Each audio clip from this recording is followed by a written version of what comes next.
வணக்கம். நான் சாந்தி வெற்றிவேல். உங்களுக்கு நான் ஒரு கதையை கொண்டு வந்திருக்கேன்.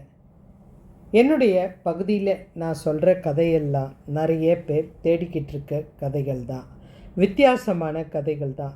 இந்த ஆன்மீகத்தில் இந்த கதைகள் சக்தி வாய்ந்த கதைகள். நீங்கள் நிச்சயமாக கேட்ட அப்புறம் நிறைய பேருக்கு ஷேர் பண்ணுங்கள். இதனால் உங்களுக்கு அவங்களுடைய ஆசிகளும் கிடைக்கும். இது ஒரு விதத்தில் நம்ம ஒரு நல்ல வைப்ரேஷனை வாங்கிக்கிற விஷயந்தான். நான் உங்களுக்கு சொல்கிறது கூட இதுதான். எனக்கு அதனால் ஒரு புண்ணியம் கிடைக்கும். வேறு எந்த சந்தோஷமும் எனக்கு தேவையில்லை. இதை நீங்கள் கேட்டிங்கன்னா நிச்சயமாக உங்களுடைய வாழ்க்கை நல்லாயிருக்கும். இந்த கதை நிறைய பேர் கேட்டிருக்க மாட்டீங்க. மரணத்தை நேருக்கு நேராக ஒரு சிறுவன் சந்தித்தான். நசிகேசன் புராணம். இதை நீங்கள் கேட்டிருக்க மாட்டீங்க. இதை நிறைய பேர் தேடிக்கிட்டே இருப்பாங்க. அதாவது தன்னுடைய தந்தை செஞ்ச அறியாமையால் ஒரு மகன் செஞ்ச தியாகமான செயல். இந்த நசிகேசன் யார்? இவன் எதுக்காக யமன் கிட்ட போனான்? யமன் கிட்ட போனதில்லாமல் நமக்காக, நம்முடைய வாழ்க்கைக்காக ரகசியங்களை எதுக்காக தெரிஞ்சிட்டு வந்து நமக்கு சொன்னான்? அந்த ரகசியங்கள் இன்னைக்கு வேதத்தில் இருக்குது. உங்களுக்கு அவன் சொல்லிட்டு வந்த ரகசியங்களை தான், கேட்டுட்டு வந்த ரகசியத்தை தான் உங்களுக்கு நான் சொல்ல போகிறேன். அதுக்கு முன்னாடி இவனுடைய அப்பாவை பற்றி தெரிஞ்சிருக்கணும். இந்த நசிகேசனுடைய அப்பா வஜ்ரவரஸ் அப்படின்றது. இவர் மிகப்பெரிய செல்வந்தருங்க. பணம் அதிகமாக இருந்தாலும் சிறந்த முனிவர். இவர் ஒரு யாகம் பண்ணுறாரு, விஸ்வஜித் அப்படின்னு ஒரு யாகம். இந்த யாகத்தோட விதிமுறை என்ன அப்படின்னா, என்கிட்ட செல்வம் இருக்குது, நான் அதை எனக்காக பயன்படுத்தாமல் எல்லாருக்கும் கொடுக்க போகிறேன். என்கிட்ட இருக்கிறது எனக்கு மாத்திரம் வேணாங்க, எல்லாருமே அனுபவிக்கிட்டோம் அப்படின்றது எத்தனை பேருக்கு வரும்? அப்போது இவர் நல்ல அப்பா தானே. நம்ம இந்த கதையோட முடிவில் இதை பற்றி தெரிஞ்சுப்போம். இப்போ இந்த கதையை நீங்கள் கேட்க தொடங்கலாம். இந்த யாகத்தோட பேரை சொல்லிட்டேன், விஸ்வஜித் அப்படின்ற யாகம். அதாவது விதிமுறை, என்கிட்ட இருக்கிற எல்லா செல்வமும் பிறருக்கு தானம் வழங்குவது. இவர் தினம் இந்த யாகத்தை தன்னுடைய வீட்டு முன்னாடி பண்ணிக்கிட்டு வர்றவங்களுக்கெல்லாம் இல்லைன்னு சொல்லாமல் தானத்தை கொடுத்துட்ருக்காரு. இவர் அப்படி என்ன தானம் கொடுக்குறாரு? செல்வம் கொடுக்குறாரு, பொருட்கள் கொடுக்குறாரு, துணிகள் கொடுக்குறாரு, உணவு கொடுக்குறாரு. அது இல்லாமல் முக்கியமாக உணவு, உடைகள், பசுமாடுகள் இதெல்லாம் தானம் செஞ்சுக்கிட்டே இருக்கார். இதெல்லாம் இந்த 9 வயது குழந்தை பார்த்து கொண்டே இருக்குது.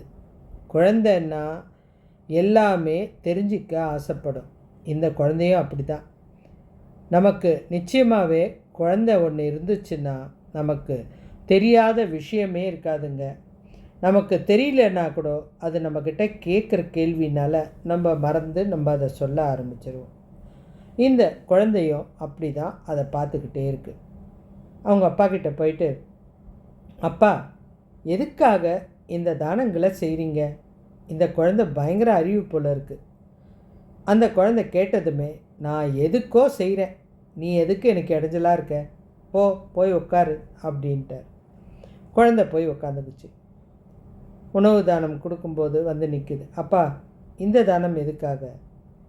அவரும், உனக்கு நான் சொல்ல வேண்டியதில்லை, நான் என்னுடைய வாழ்க்கைக்காக பண்ணுறேன், நீ போ அப்படின்றார். ஆடை தானம் பண்ணும்போது, பசுமாடு தானம் கொடுக்கும்போது ஒன்றுத்துக்கும் நடுப்புறோம் இந்த குழந்தை எதுக்குப்பா, ஏன் பண்ணுற, ஏன், எதுக்கு, எப்படி அப்படின்னு, இதனால் உனக்கு என்ன லாபம், இவ்வளோ கேள்வி கேட்குது. அவருக்கு கோபம் வந்துடுச்சு. நான் எல்லாம் தெரிஞ்ச ஒரு முனிவர், எனக்கு தெரியாதா இதெல்லாம் ஏன் பண்ணணும், எதுக்கு பண்ணணும்னு சும்மா தொணன்னு கேள்வி கேட்டுட்ருக்கிய அப்படின்னு சொல்லிட்டாரு. இந்த சிறுவனுக்கு மனசு கஷ்டமே அவலைங்க. அப்பா, நீ பண்ணுறது தப்பு அப்படின்னுது. அவர் ஒரு நிமிஷம் நிமிர்ந்து பார்க்குறாரு. என்ன தப்பை என்கிட்டேருந்து கண்டுபிடிச்ச, சொல்லு அப்படின்றார். இந்த குழந்தை சொல்லுது, அப்பா, நீ உணவு தானம் கொடுக்குறல்ல, அந்த உணவு வாயிலே வைக்க முடியல, அதை எதுக்கு அவங்களுக்கு தானம் கொடுக்குற அப்படின்னு கேட்குது. உடனே அவர் சொல்கிறாரு, எனக்கு தெரியும், நான் ஏதோ ஒன்று பண்ணுறேன், ஆனால் உணவு தானம் தானே கொடுக்குறேன், இதில் என்ன நீ குறை கண்டுபிடிச்சிட்ட?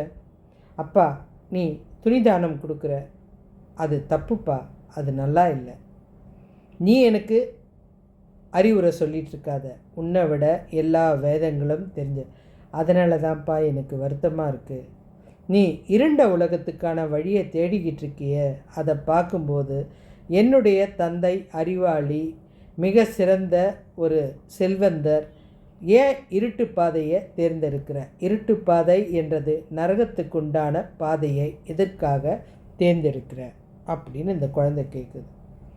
அவர், என்ன நீ என்கிட்ட இருக்கிற செல்வத்தை நான் தானம் கொடுக்கறதா தானே சொல்லியிருக்கேன், நீ சும்மா சும்மா என்னை தொல்லை பண்ணுற, என்னை நிம்மதியாகவே இருக்க விட மாட்டேன்ற அப்படின்னு கோபமாக கத்துனார். இல்லைப்பா, நீ பண்ணுறது ரொம்ப தப்பு. தானம் கொடுக்குறேன்னு சொல்கிற, அதில் நிறைய தப்பு பண்ணுற. உணவு தானம் கொடுக்குற, அந்த வாயிலே வைக்க முடியல, அதை அவங்க எப்படி சாப்பிடுவாங்கன்னு நினைக்கிற? சாப்பிட்டுட்டு உன்னை வாழ்த்துவாங்களா? கண்டிப்பாக கிடையாது. இங்கேருந்து சாப்பிட்ட உடனே உங்களை பயங்கரமாக திட்ட போகிறாங்க அப்படின்றார். அதே மாதிரி உடை தானம் கொடுக்குறீங்க, அது நல்லாவே இல்லை, அந்த துணியெல்லாம் இவங்க போட்டதுமே கிழிய போகுது, கண்டிப்பாக உங்களுக்கு அதுலேயும் சாபம் கிடைக்கும். அதை விட பசுமாடு தானம் மிக மிக புனிதமானது, இல்லைன்னே சொல்ல. ஆனால் அந்த புனிதமான தானத்தை தப்பாக பயன்படுத்துகிறீங்களேப்பா. நான் என்ன தப்பு பண்ணேன் நீ கண்டுபிடிச்ச அப்படின்னு. இல்லைப்பா, நல்ல மாடு விலை அதிகமாக இருக்கும்னு நோஞ்சான் மாடுகளும் பால் கறக்காத மாடோ இல்லை உடனே இறக்கக்கூடிய நிலையில் இருக்கிற மாடோ நீங்கள் கொடுக்குறீங்க. அதை வாங்கிட்டு போகும்போது அவங்களுக்கு இருக்கிற மகிழ்ச்சி வீட்டுக்கு போனதும் நிச்சயமாக உங்களை சபிக்க வைக்கும். அது பால் கறக்கலைன்னாலோ இது உபயோகம் இல்லாத மாடு, இதை அவன் கொடுத்தானே அப்படின்னு உங்களை தான் சபிப்பாங்க. நோயாளியான மாடு வீட்டுக்கு போய் இறந்துட்டா அதை விட அவங்களும் துன்பப்படுவாங்க. இதனால் நீங்கள் மாத்திரம் கஷ்டப்படலப்பா, வாங்கிட்டு போகிறவங்களும் துன்பப்படுறாங்க. இந்த தானமெல்லாம் செய்யாதீங்க. நீ யாரா எனக்கு அறிவுரை கற்றுக் கொடுக்கறதுக்கு? நான் பெத்த குழந்தை தானே, அப்போ அப்பா எது செஞ்சாலும் நல்லது தானே செய்வேன், என்கிட்ட எதுக்கு விவாதம் பண்ணுற? இல்லைப்பா, நீ தப்பு பண்ணுற, நரகத்துக்கு உண்டான வழியை தேடுறப்பா, எனக்கு அது பிடிக்கல அப்படின்னு அந்த குழந்தை சொல்லுது. இவருக்கா கோபம் பையன் மேலே. நீ என்கிட்ட பேசாத நசிகேசா, நீ போயிட்டு ஒரு ஓரமாக உட்காந்துரு. நான் தானம் பண்ணுறது எப்படி, யாகம் பண்ணுறது எப்படி, பூஜை பண்ணுறது எப்படி, எல்லாம் எனக்கு தெரியும். எல்லாம் தெரிஞ்சதுனால தான் நான் இதை சிறப்பாக பண்ணிகிட்ருக்கேன். அதனால தான் எனக்கு நிறைய பேரும் புகழும் கிடைக்குது அப்படின்னார். குழந்தை போய் உட்காந்துருச்சு. கொஞ்ச நேரம் கழித்து அந்த குழந்தைக்கு ஒரு சந்தேகம். அப்பா, உனக்கு பிரியமானதெல்லாம் நீ தானம் கொடுக்க போறியா அப்படின்னு கேட்டுச்சு. ஆமாம், என்கிட்ட இருக்கிற சொத்து சுகம் எல்லாமே தானத்துக்கு தானே.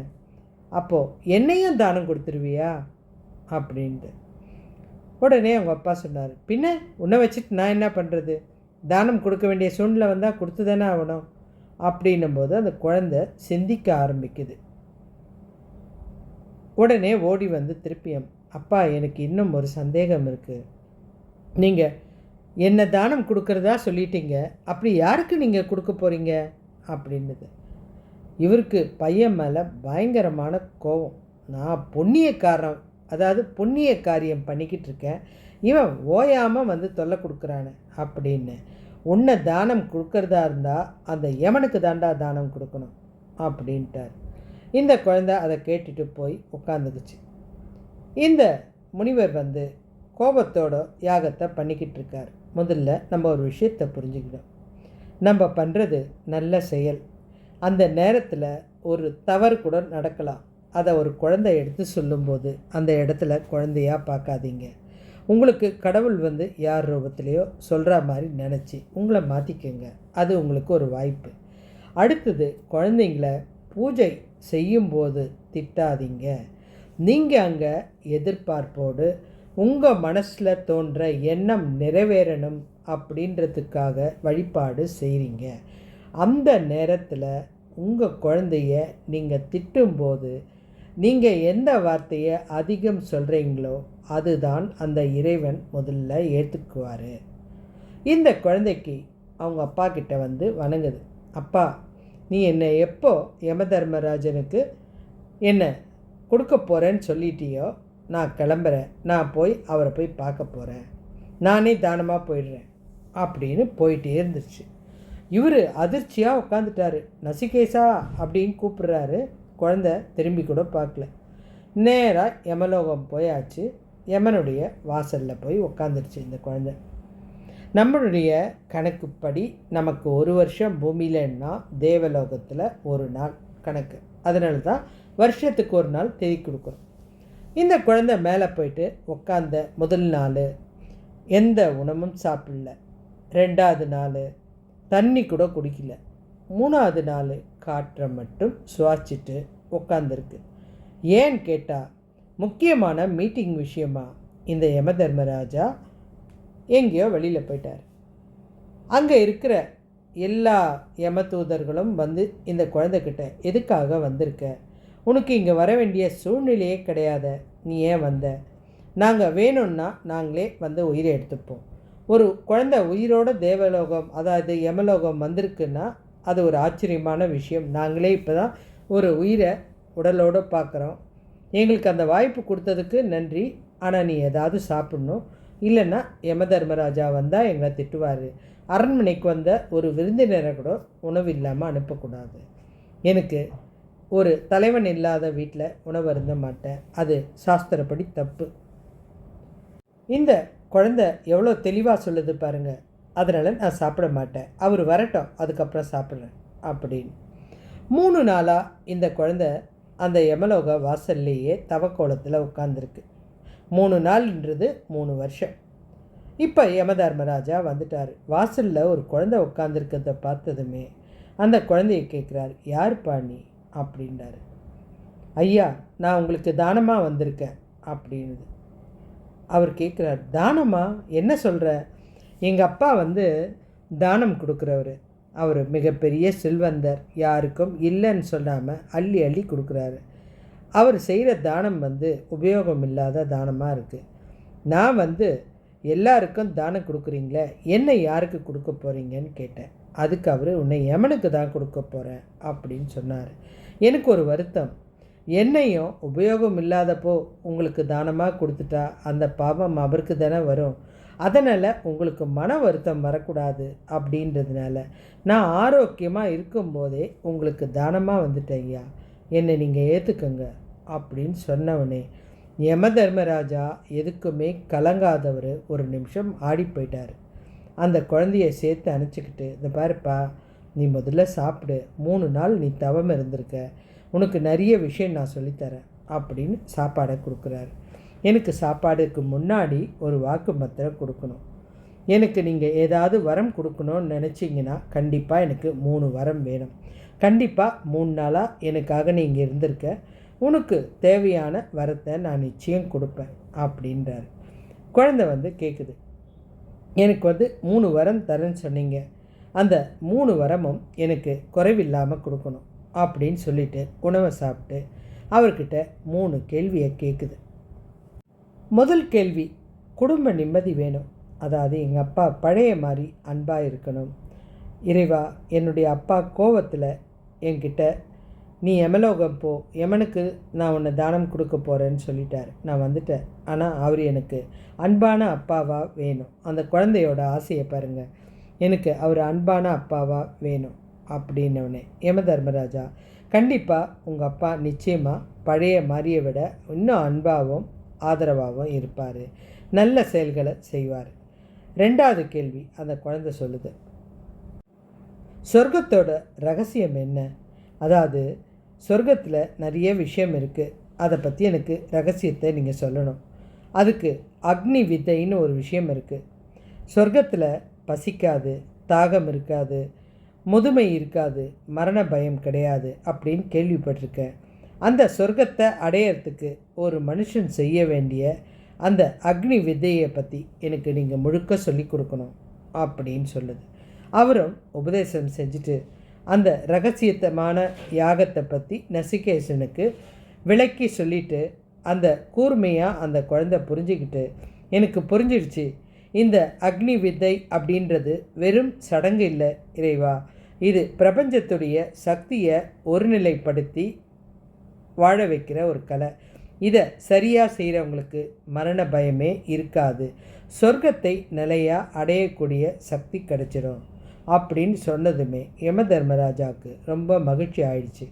இந்த யாகத்துக்கு பேர் சொல்லவே இல்லையப்பா நான், இது பேர் நசிகேத அக்னி யாகம் அப்படின்ட்டார். இந்த யாகத்தோட சக்தியை யார் பயன்படுத்தினாலும் அவங்களுக்கு சொர்க்கம் நிச்சயம் அப்படின்ற ஒரு வாக்கையும் கொடுத்துட்டாரு.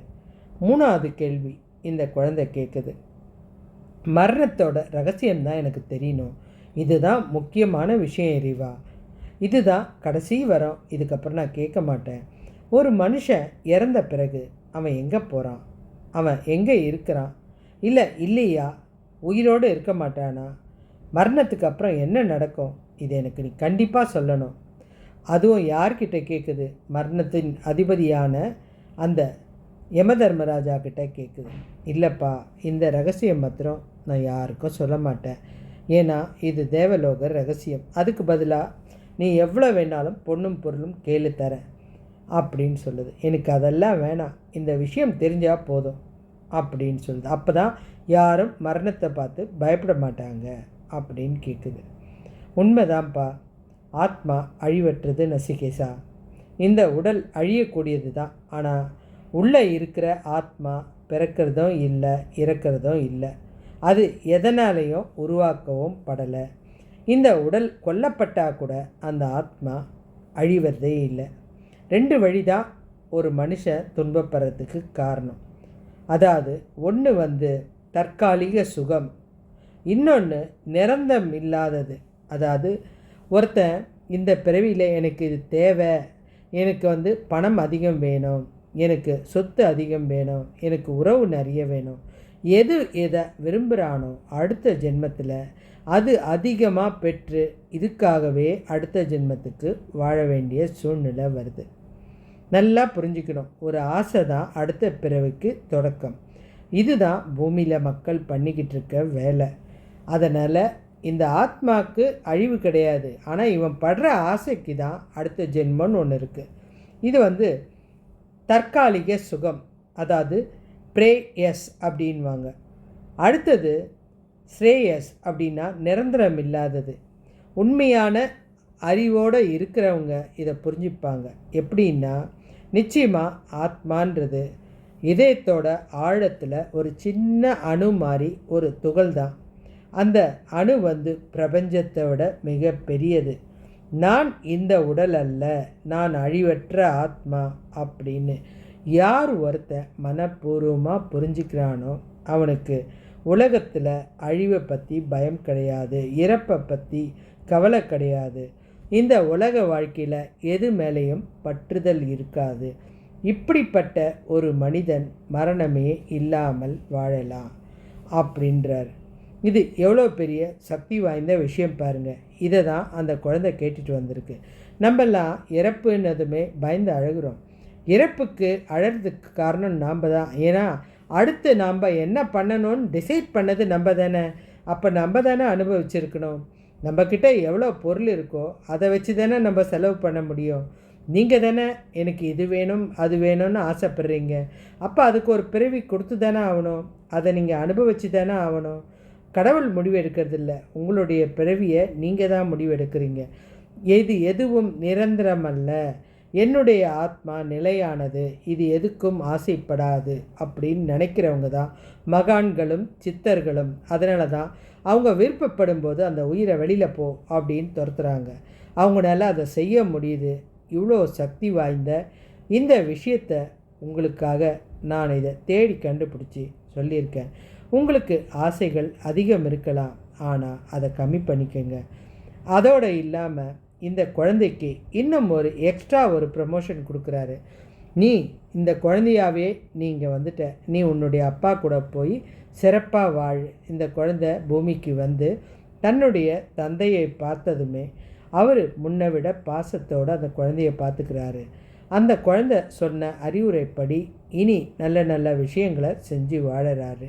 நமக்கும் இந்த கதை நிறைய விஷயத்த சொல்லியிருக்கோங்க. இதை புரிஞ்சுக்கிட்டு நம்மளும் சிறப்பாக நம்ம வாழ்க்கையை வாழணுங்க. இதெல்லாம் கதையெல்லாம் கேட்குறது பெரிய விஷயம் இல்லைங்க. இதை நம்ம செயல்முறைப்படுத்தணும். எப்படியெல்லாம் தானம் பண்ணக்கூடாது, எப்படியெல்லாம் செய்யணுன்ற தானத்தை தெரிஞ்சுக்கோங்க. இறப்புன்றது மகிழ்ச்சியான ஒன்று தான். ஏன்னா இந்த ஆத்மாவுக்கு அழிவு கிடையாது. நிச்சயம் இந்த உடல் இறக்க போகிறதே கிடையாது. இந்த உடல் மாத்திரம்தான் போக போகுது. ஆத்மா உயிரோடு தான் இருக்க போகுது. அப்போ எதுக்குங்க பயப்படணும்? நம்மளுடைய ஆசை தானே அடுத்த பிறவிக்கு தொடக்கமாக இருக்குது. இது போல் நிறைய முக்கியமான புராண கதைகள்லாம் என்னுடைய பதிவில் வரும். நீங்கள் மாத்திரம் படிச்சுட்டு சும்மா இருக்காதீங்க, 4 பேருக்கு பகிர்ந்து கொடுங்க. உங்களுடைய புண்ணியங்கள் இதனால் நிறைய சேர்ந்துக்கிட்டே இருக்கும். இன்னும் நல்ல தலைப்பில் நம்ம அடுத்த கதைக்கு போகலாம். நன்றி. சேனலை கண்டிப்பாக சப்ஸ்கிரைப் பண்ணுங்கள்.